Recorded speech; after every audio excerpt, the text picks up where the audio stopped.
हरिओम. भगवद्गीता बोध. योगदास श्री जय गणेश जोशी यांनी केलेले निरूपण. अध्याय 11. विश्वरूप दर्शन योग. ओम श्री परमात्मने नमः. अथ एकादशोऽध्यायः. जय योगेश्वर. परम आत्म्याला नमस्कार. अध्याय 11. श्लोक क्रमांक 45. अदृष्टपूर्वं हृष्टोऽस्मि दृष्ट्वा भयेन च प्रव्यथितं मनो मे तदेव मे दर्शय देवरूपं प्रसीद देवेश जगन्निवास. श्लोक क्रमांक 46. किरीटिनङ्गदिनै चक्रहस्तं मिच्छामि त्वां द्रष्टुमहं तथैव तेनैव रूपेण चतुर्भुजेन सहस्रबाहो भव विश्वमूर्ते. यापूर्वी कधीही पाहिले नव्हते असे हे रूप पाहून मी खूप आनंदित झालो आहे आणि त्याचबरोबर माझे मन भीतीने अत्यंत व्यथित झाले आहे. यास्तव मला तेच देवरूप दाखवावे. जगन्निवासी देवाधिदेवा देवेश्वरा, आपण प्रसन्न व्हावे.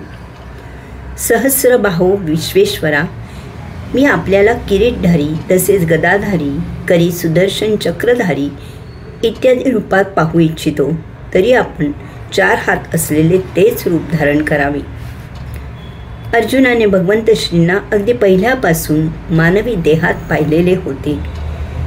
भगवंत श्री परमेश्वराचे अवतार आहेत हे जरी त्याला माहीत असले तरीही त्याने त्यांचे हे रूप अपेक्षित केले नव्हते.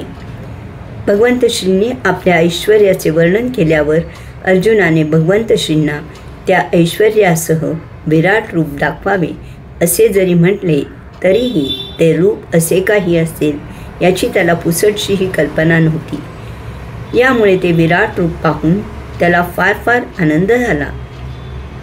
कोणत्याही मानवाला यापूर्वी कधीही पाहायला न मिळालेले आणि यापुढेही कधी पाहायला मिळणे अशक्य कोटीत असलेले असे भगवंत श्रींचे ते विराट रूप पाहून अर्जुन निश्चितच सुखावला.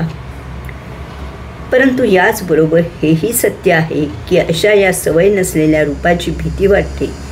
त्याला जरी भगवंत श्रींनी दिव्य दृष्टी दिलेली होती तरीही ते रूप थोडा वेळ पाहणे शक्य आहे. पाहवत आहे म्हणून आपण क्रौर्य फार काळ पाहू शकत नाही. सिनेमा पाहताना माहीत असते की सिनेमा खोटा असतो तरीही देखील तेथे ते बेगडी क्रौर्य आपण फार काळ सहन करू शकत नाही. कित्येक जण डोळे मिटून घेतात, सिनेमा बंद करतात, डोळ्यातून अश्रू वाहू लागतात. अर्जुन भगवंत श्रींना सांगत आहे की आता आपले हे विराट रूप आवरा आणि माझ्यावर कृपावंत होऊन मला तुमचे ते नेहमीचे मुकुट घातलेले आणि शंख, चक्र, गदा, पद्म धारण केलेले रूप दाखवा. हरिओम.